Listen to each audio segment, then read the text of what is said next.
Hannah Murray on TRE in the afternoon. Joining us on the line now is Michael Flynn, aka Mattress Mick. He's an Irish personality and household name. His journey from bankruptcy to online sensation has captivated national audiences and earned him widespread recognition. Bouncing back, Memoirs of a Mattress Salesman is his inspiring story. Welcome to the show, Michael. Thank you. Thank you very, very much. Thank you. It's great to have you with us. And it must have been quite the journey writing this book, looking back over your eventful life. It was, yeah. The book goes right back to when I was actually born and right up to the present day. So it details my family life, my business life, my ups and downs, my failures and my successes. And at the moment, at the end of the book, it's about Mattress Mick, which is the pride of my life. Oh, brilliant. And have you kept diaries throughout your life, or did you have to really sit down and go back through photographs and remember things that happened? That was one of the problems that I did have. No, I didn't keep diaries, but I was very fortunate. My sister Catherine is very good on dates, so she could put the various events of my life into sequence, where I could not. I just, so many different things have happened to me that it's very hard, or I found it very hard to actually put them in order. Yeah. But Catherine did a great job, thank God, and she spoke to the writer Josephine McCaffrey on numerous occasions, and I spent nearly 8 months talking to Josephine, going through things, making changes. Oh, no, that wasn't right. So we worked on together and we've eventually got there. Oh, fantastic. So a bit of a family team effort. It was, yes. I've had another sister, Mary, who played a big part of my life, but she passed away there a couple of years ago, and she would have been as good as Catherine. But having Catherine was fabulous. Yeah, nice one. And tell us a little bit about your journey to becoming Mattress Mick then, because you, as you say, you have been through some pretty tough times in your life. I have, yeah. When I left school, I got a job in a bank in Dublin. It was a Canadian-based bank called the Royal Trust Company, and I ended up as a money dealer in that bank, buying and selling currencies on the money markets. But at the same time, my family had a business in a street called Pearse Street here in Dublin. It was a drapery shop, the old traditional type of clothes shop. Mm-hmm. And my mum and dad ran that. My father died when I was 19, so I got involved in the running of the shop as well as having a job in the bank. So I realized that in the bank wasn't for me long term. All of my family were self-employed and I wanted to be self-employed. So I noticed that the drapery business was dying a death because we had the big superstores opening in the city centre, and where our shop was located was quite near the city centre. So I noticed a big decline in the drapery business.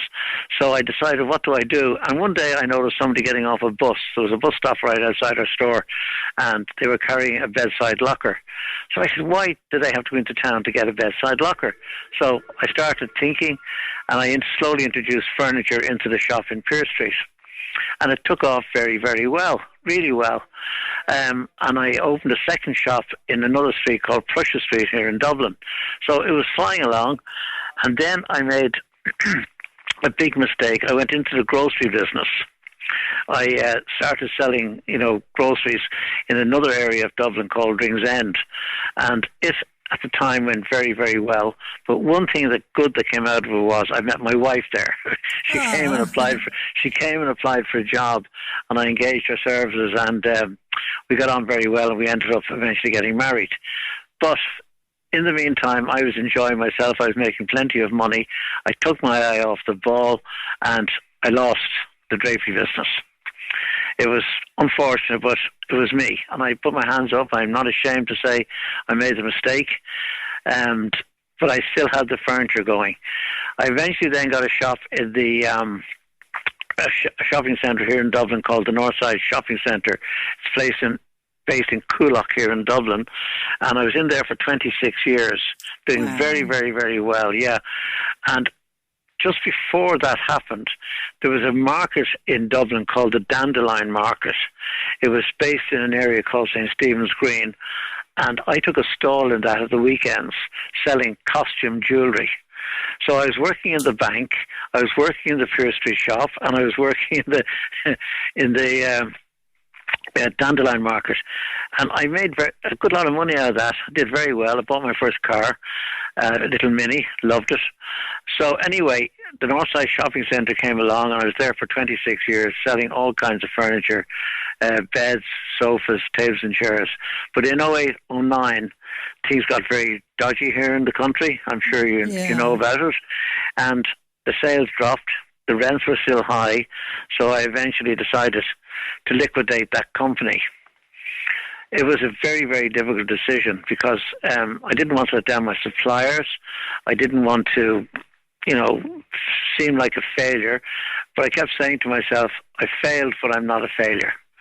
So when I liquidated, some of my suppliers were very angry with me and some were very nice to me. So the ones who were nice, I decided before I approached them to open a bed shop in one of the units that I had outside my liquidation. It's basically a unit here in Coolock, and also I still had the shop in Pier Street. They were not part of my liquidation. So I looked at my stock or what we were selling most of, and it was mainly beds and mattresses. And I realised there was no bed shop in Dublin, no dedicated bed shop in Dublin selling beds and mattresses. Amazing. There were in the UK and there were in other countries, but not in Dublin or even in Ireland. Interesting. So, yeah. And everybody needs a mattress. Of course.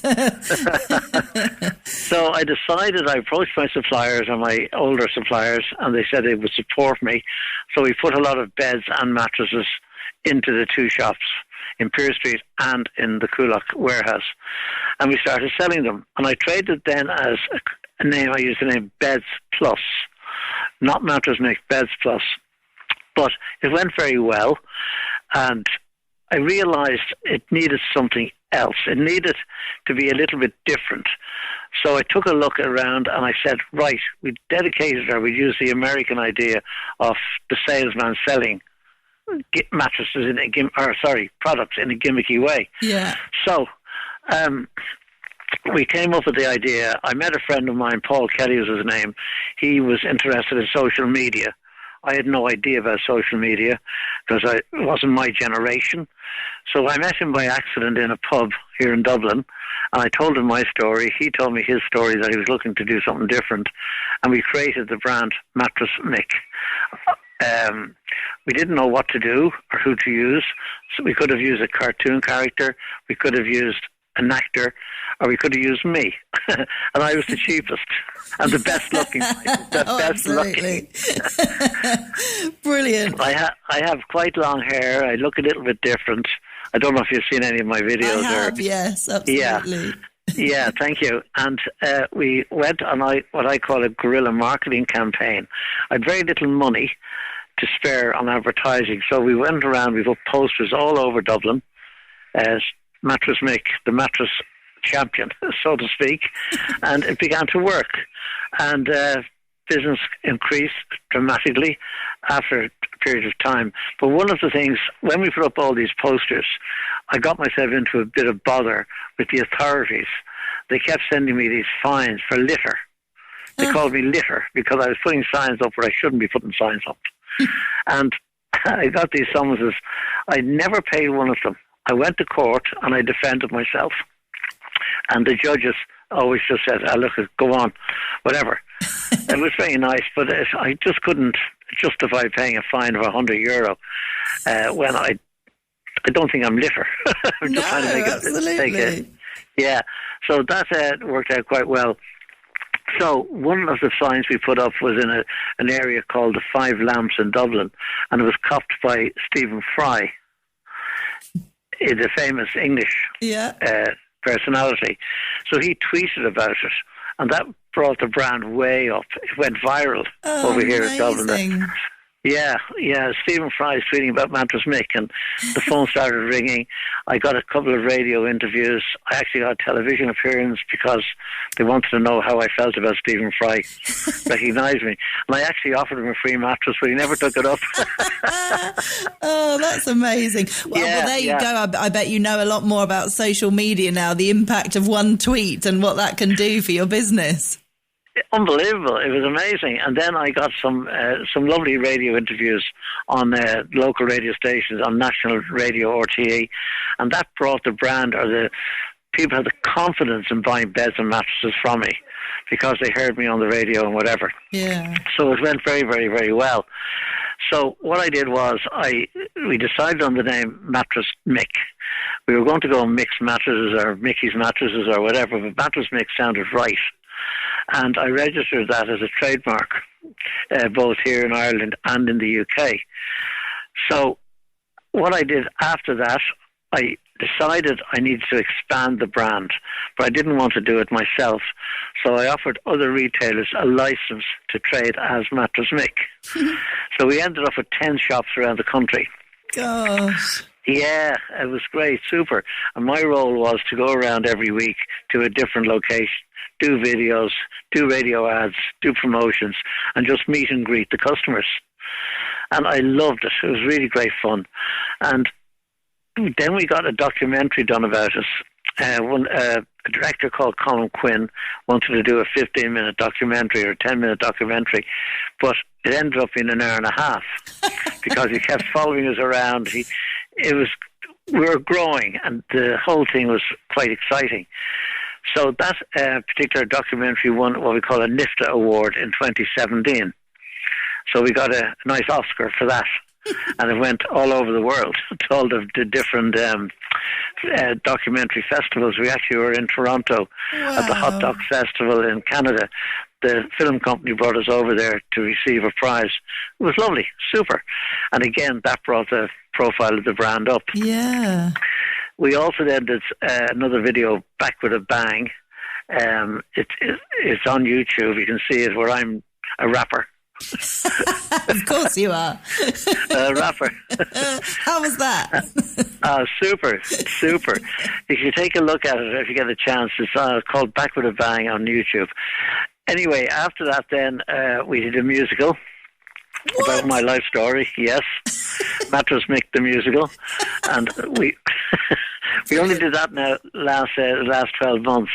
And again, the same girl who wrote the book, Josephine McCaffrey, wrote the musical. And that played to full houses around Dublin. It's really amazing. Wow. But I found it a bit disturbing seeing her live on stage. It was a bit different. The guy who played me was not as good looking as me. Of course. No. Well, it must have been impossible to find. Thank you so much. But it got a great response in Dublin. It went down very well. And when I go into the city centre now, I have people looking for selfies from me all the time, which is fantastic. You know, it's great. It means that the whole thing is working. Yeah. And one of the things, I never say no, never. I always will agree to get my photograph taken. Yeah. And in fact, in one pub we were in quite recently, well, a couple of years ago, Louis Walsh, I don't know if you remember him. Yeah, he used absolutely. to be on, yeah. Louis was in the same pub as I was in, and more people came up to me for a photograph than him. That's brilliant. He was disgusted, absolutely disgusted. He said, "What have you got that I haven't got?" I said, "I've got more hair." Got better mattresses. Yeah. Anyway, so then Josephine suggested a book. I said, yeah, Josephine, that's out of the question. Anyway, I went along with her idea, and here we are with the book. Oh, fantastic. I have to say, you're a very clever man, Michael. You've obviously been a natural entrepreneur most of your life. I mean, so many people aren't. You know, they have great ideas but don't do anything about it. Where do you think that comes from? I think it's in my genes, to be honest with you, because my whole family, right back, were always self-employed. And I found, too, that, like, you needed to go down to get back up again. Yeah. And, like, some people would say, oh, no, I'm going to sign myself into a hospital, I'm going to drink. But no, I would always fight back. I have two beautiful daughters, Michelle and Marina. I had to make sure they were fed and looked after. We had a lot of trouble with the banks going through the various problems. We're over all that now, thanks to Mattress Mick. And no, I just keep going. I never give up. As I said earlier in the talk with you, I may have failed, but I'm not a failure. Yeah. And I also enjoy giving talks. I'm asked quite frequently to give talks in schools to young people leaving about their future and if they have an idea how to deal with it. And I always say to them, look, if you have an idea, follow your dreams, have tunnel vision, and don't worry about what people think about you.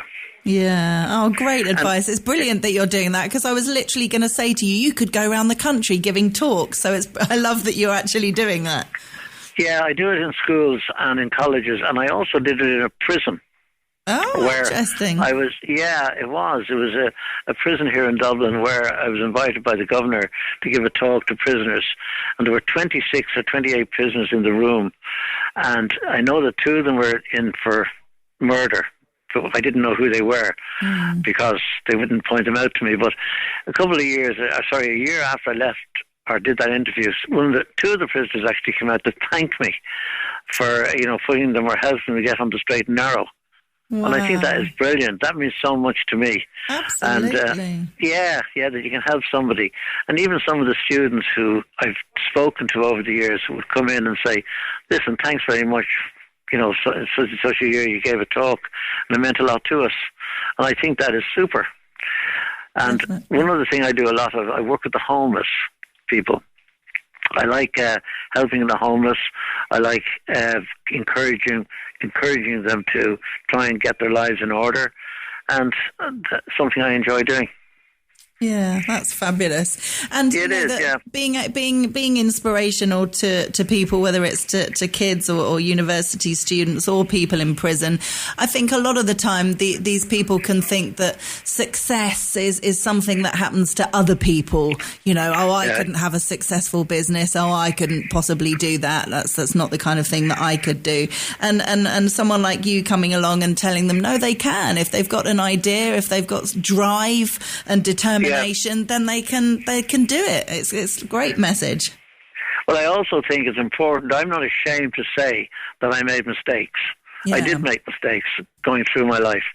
I'm not ashamed of that. I'm from a working class area in Dublin originally, Pearse Street, and I'm not shy to say that to people. I'm not up in the clouds, if you know what I mean. Yeah. I'm down to earth. I believe in family. I believe in work. I believe in being good to people. I believe in God. So it's just normal guy. Yeah. Well, I think that's important. That's what people can relate to, thinking, he's a bit like my dad or whatever. I could do what he does, and that's really important. You're relatable. Yeah, and I'm accessible as well. I'm in the shop. As I'm speaking to you now, I'm in my shop in Coolock. So people come in. I have all these cardboard cutouts around the shop, cardboard cutouts of me. Is that weird? Well, when you look at yourself all the time, you don't actually see yourself.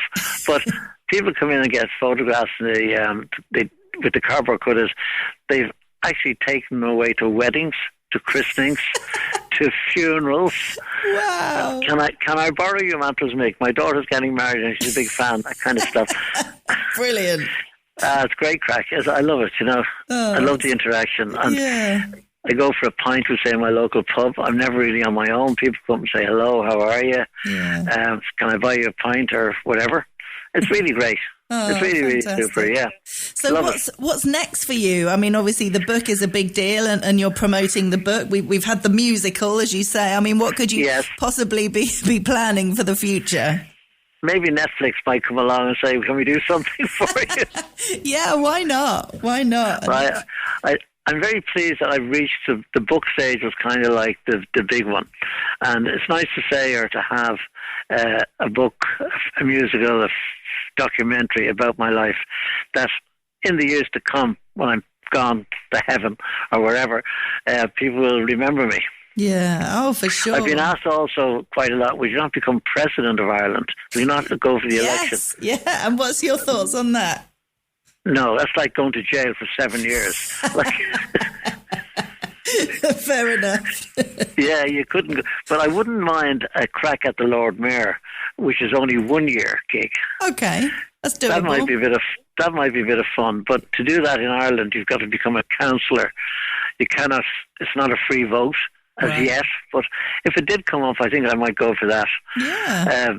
They call it the Mansion House. Where the Mansion House is, that's where the Lord Mayor's residence is.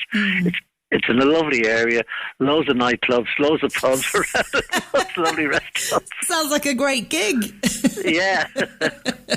Brilliant. Well, I wish you all the luck in the world with that. It's been great to have you with us on the show, Michael Flynn, aka Mattress Mick. And if people want to get a copy of your book to hear your fabulously entertaining story, it's called Bouncing Back, Memoirs of a Mattress Salesman, and it's available on our website, tre.radio.